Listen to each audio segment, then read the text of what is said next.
નારાજગી, ઝઘડાઓ, લડાઈ આ બધાની વચ્ચે એક સારી ખબર આપણે આપી દઈએ કે આપણે જે હળદરનો ઉપયોગ કરીએ છીએ એ કેન્સર સામે હળદર ક્રાંતિની વાત કરીશું। આપણા રસોડામાં રોજ જોવા મળતી હળદર, જેને આપણે માત્ર ભોજનમાં પીળો રંગ આપવા માટે જ ઉપયોગ કરીએ છીએ, પણ હવે એ જ હળદર કેન્સર જેવી જીવલેણ બીમારી સામે લડવામાં ક્રાંતિકારી હથિયાર બનવાની તૈયારીમાં છે। વડોદરાની MS યુનિવર્સિટીના સંશોધકોએ હળદર પરથી એવી સ્માર્ટ ડ્રગ ડિલિવરી સિસ્ટમ વિકસાવી છે જે કેન્સરની દવાઓની ગંભીર આડઅસરને ઘટાડે છે। શું છે આ ખાસ બાબત, આવો જોઈએ, જાણીએ અને સમજી લઈએ।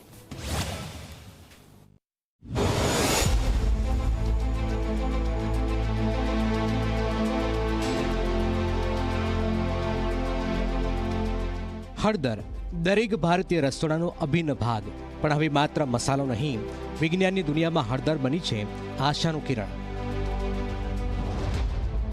કેન્સર નામ સાંભળતા જ માણસની પગ નીચેથી જમીન સરકી જાય।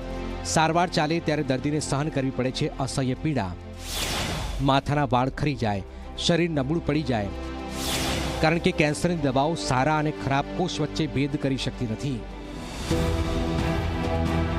પણ હવે આ મુશ્કેલીનો ઉકેલ મળતો દેખાઈ રહ્યો છે।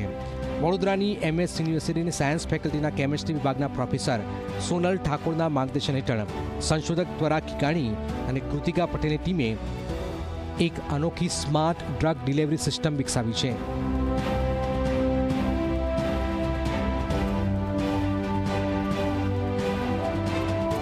કે અમે કેન્સરની દવાને કેવી રીતે સાઈડ ઇફેક્ટ વગર કેન્સર સુધી પહોંચાડી શકીએ, જેનાથી પેશન્ટને નુકસાન, બીજા બધા નુકસાન સાઈડ ઇફેક્ટ થતા હોય છે એ ના થાય, એના માટે અમે એક હળદરના એક ઘટકનો ઉપયોગ કર્યો છે। એટલે હળદરના ઘટકના ઉપયોગથી અમે એક સિસ્ટમ, ડ્રગ ડિલિવરી સિસ્ટમ જેને કહેવાય છે, એ બનાવી છે, જે ડ્રગ કેન્સરની દવા પર કોટિંગ જેવું કરી દે અને પછી એ દવાને સીધું ટ્યુમર સુધી લઈ જાય અને પછી ત્યાં જ એ દવા બહાર આવે, જેનાથી આજુબાજુના કોષોને નુકસાન થતું અટકે છે।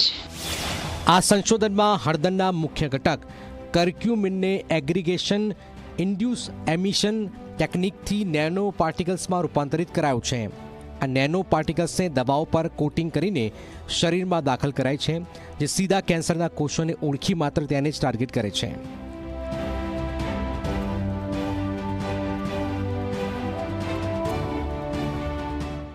અમે એક ડાયગ્નોસ્ટિક ટૂલ બનાવ્યું છે એવું કહી શકાય। એટલે એ મોલિક્યુલ છે કે જે શરીરમાં જાય અને જે જગ્યાએ આપણે ટ્યુમર કે કેન્સર હોય છે ત્યાં જ જઈ અને એ ચમકે છે।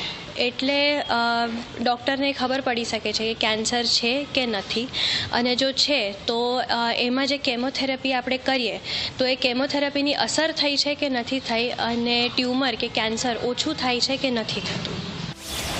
પરિણામ સ્વસ્થ કોષોને થતું નુકસાન અટકે છે અને કેન્સરની દવાઓની ગંભીર આડઅસર નોંધપાત્ર રીતે ઓછી થઈ જાય છે। હાલમાં આ ટેકનોલોજીનો પ્રયોગ લીવર અને બ્રેસ્ટ કેન્સરના કોષો પર કરવામાં આવ્યો છે, જ્યાં ઉત્સાહજનક અને હકારાત્મક પરિણામો મળ્યા છે। આ કામ અમને શરૂ કર્યું અમે, અને છેલ્લે અમને આ એક ડાયગ્નોસ્ટિક ટૂલ મળ્યું એ લગભગ 3 વર્ષનું કામ છે, અને અમે ઉંદરમાં પ્રયોગ કર્યો છે કે, અને એ બતાવે છે કે કેન્સર એનાથી 100% ઓછું થાય છે। આ સંશોધને વૈજ્ઞાનિક દુનિયામાં પણ મોટી માન્યતા મળી છે। અમેરિકન કેમિકલ સોસાયટીના પ્રતિષ્ઠિત જર્નલ બાયોમેક્રોમોલેક્યુલ્સમાં પણ આ સંશોધન પ્રકાશિત થયું છે। નિર્મા યુનિવર્સિટી સાથેના સહયોગથી ઉંદરો પર પણ આ સિસ્ટમનું પરીક્ષણ થયું અને ત્યાં પણ આશાસ્પદ પરિણામો સામે આવ્યા છે, જે માનવ પર ક્લિનિકલ ટ્રાયલ્સનો પણ માર્ગ ખુલ્લો કરે છે।